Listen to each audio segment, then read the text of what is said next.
আসসালামু আলাইকুম, সবাইকে ওয়েলকাম করছি আরেকটি রেসিপি দেখার জন্য। আজকে আমি তৈরি করে দেখাবো দারুণ স্বাদের টমেটো চাটনি বা ভর্তা, যেটাই বলুন না কেন খুব সহজেই তৈরি করে নেব।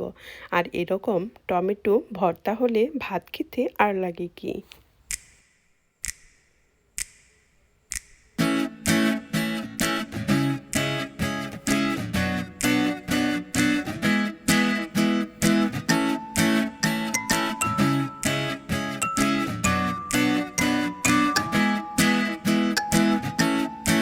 টমেটো ভর্তা তৈরি করার জন্য এখানে আমি নিয়েছি 4টি টমেটো।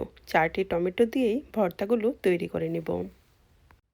তবে ভর্তা তৈরি করার জন্য এরকম লাল টুকটুকে টমেটো নিতে হবে। টমেটোগুলো আমি পানি দিয়ে ধুয়ে তারপরে একটাকে 2 ভাগ করে কেটে নিয়েছি। একটাকে 2 ভাগ করে কেটে নিয়েছি এই কারণে এরকম করে সিদ্ধ করব। যখন টমেটোগুলো সিদ্ধ হয়ে যাবে তখন খোসাটা আমি ফেলে দেব। আর সেই কারণেই এরকম 2 ভাগ করে কেটে নিয়েছি। কারণ টমেটোর খেতে অনেক স্বাদ, আর এটা দিয়ে যে কোনো রেসিপি তৈরি করুন না কেন খেতে কিন্তু অনেক ভালো লাগে। আর টমেটোর খোসা কিন্তু এটা হজম হয় না, আর সেই কারণেই আমি খোসাগুলো ফেলে দিব, এজন্য 2 ভাগ করে কেটে নিয়েছি।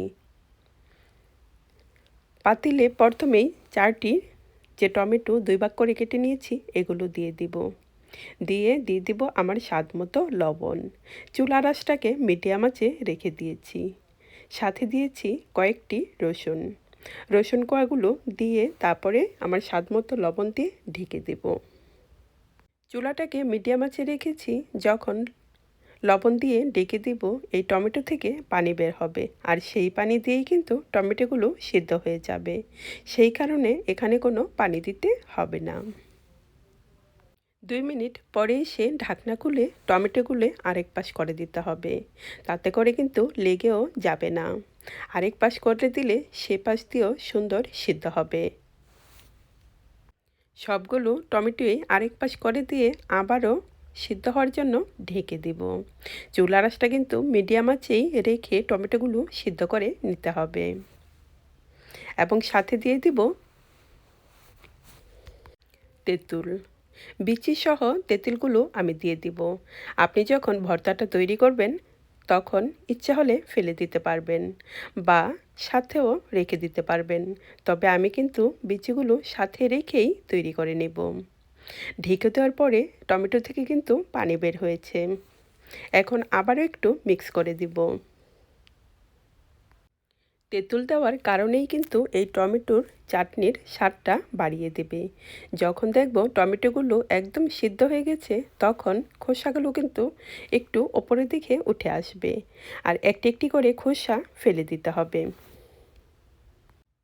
তেঁতুল যদি খুব বেশি টক হয় তাহলে কিন্তু আপনি সাথে চাইলে অল্প পরিমাণের চিনিও অ্যাড করতে পারেন। টমেটোগুলো সিদ্ধ করে নেওয়ার পরে এই পাতিলে দিয়ে দিব অল্প পরিমাণের সরিষার তেল, এবং সরিষার তেলে দিয়ে দিব কাঁচামরিচ এবং রসুন কুচি করে রেখেছি সেগুলো।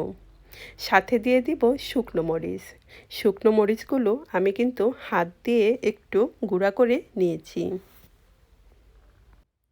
মরিচের গুঁড়াগুলো দিয়ে তারপরে রসুন পেঁয়াজ এগুলোর সাথে বেজে নেব।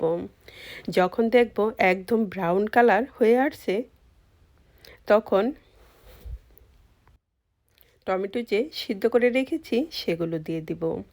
তবে একদম ব্রাউন কালার করে বেজে নিতে হবে। যারা ভর্তা খেতে খুব পছন্দ করেন তাদের বলছি, আমার চ্যানেলে কিন্তু আরও নানা রকমের ভর্তা রেসিপি আছে। আপনি চাইলে সেগুলোও কিন্তু দেখে নিতে পারেন। যখন দেখব ব্রাউন কালার হয়ে আসছে তখন অল্প অল্প করে সবগুলো টমেটোর সসটা দিয়ে দিব, দিয়ে মিক্স করে নেব। এবং সাথে দিয়ে দেব 1 চামচ চিনি, কারণ আমার এই তেঁতুলগুলোও কিন্তু অনেক টক ছিল। যদি অনেক ধরনের তেঁতুল আছে সেগুলো একটু বেশি টক হয়। তেঁতুল তো সবসময়ই টক, তারপরও কিছু তেঁতুল বেশি টক হয়। আর বেশি টক হলে তখন আপনি সাথে একটু চিনি দিয়ে দিবেন, তাতে করে টকটা একটু কমে যাবে, তবে স্বাদ কিন্তু আরও বেড়ে যাবে। তারপর ধনিয়া পাতা কুচি দিয়ে দিব, দিয়ে মিক্স করে নেব। টকের পরিমাণটা বুঝে চিনির পরিমাণটা দিতে হবে। আবার বেশি পরিমাণে চিনি দিয়ে তখন কিন্তু শুধু মিষ্টি বানিয়ে ফেলবেন না। টক মিষ্টি ঝাল টমেটোর এই চাটনি খেতে কিন্তু অসাধারণ। আপনি ভাত, পোলাও এবং বোনা খিচুড়ি দিয়েও খেতে পারেন।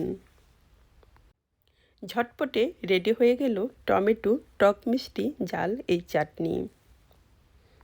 আজকের মতো এখানেই, আল্লাহ হাফেজ। সবাই কমেন্ট করে কিন্তু জানাবেন আজকের এই রেসিপিটা কেমন হলো। সবাই ভালো থাকুন, সুস্থ থাকুন।